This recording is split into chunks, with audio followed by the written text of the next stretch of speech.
let's hear now about a trial that is gripping the Southeast Asian country of Indonesia. What is significant here is who is on trial and why in the world's largest Muslim-majority nation. The accused is the first Christian to serve as the governor of Indonesia's capital, Jakarta, and he is on trial for blasphemy. NPR's Anthony Kuhn reports that this is a pretty troubling development in a country that promotes itself as the most moderate in the Islamic world. Jakarta's governor is a busy guy. Even as he's standing trial, he's campaigning for re-election. We are on the campaign trail with the incumbent Jakarta governor, Basuki Cahayapurnama, as he wends his way through a low-income Jakarta neighborhood, followed by throngs of residents. At this stage, he's basically just offering himself up so the residents can take selfies with him. Basuki passes by a local mosque where an all-female percussion team offers him a warm welcome. Basuki is a triple minority. He's a Christian and he's from a subgroup of ethnic Han Chinese known as the Hakka. Most folks call him by his Chinese nickname, Ahok. Since becoming governor in 2014, he's cracked down on corruption, cleared slums, and fought to improve public services. Peeking out from her storefront, Muntema, who goes by just one name, voices her approval of Ahok's performance. I'm very grateful that when we get sick, we no longer have to pay for health care. Also, the river here used to flood when it rained, but now that doesn't happen since the governor sent workers to dredge it. With elections this month, Ahok enjoys a sizable lead in the polls.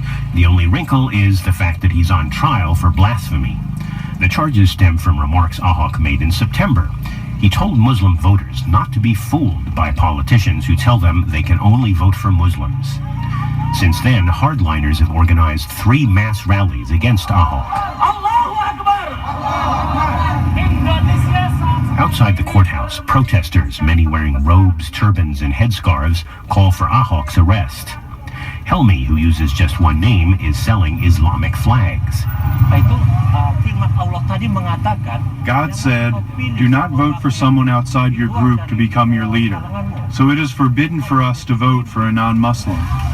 They want to develop another ideology here in this country. That's Ahok himself speaking to me on his lunch break. He points out that Indonesia was created as a secular republic. Its national motto, which would sound familiar to Americans, is unity in diversity.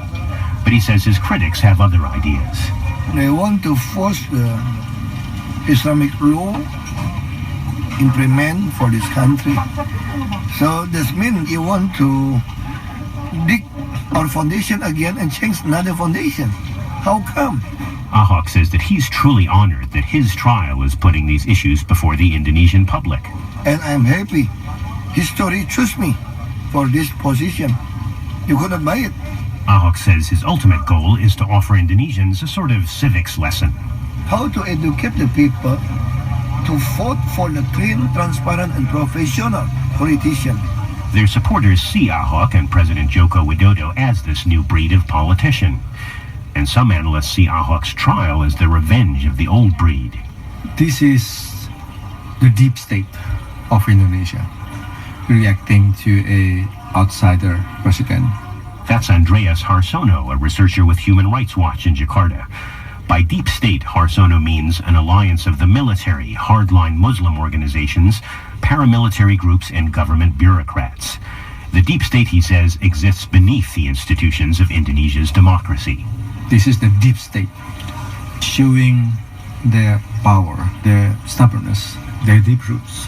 The verdict in Ahok's trial is likely to come sometime after this month's election. So even if he wins that election, he still faces a maximum 5-year jail term if convicted of blasphemy. Whether Ahok could then serve out his term as governor is unclear. Anthony Kuhn, NPR News, Jakarta.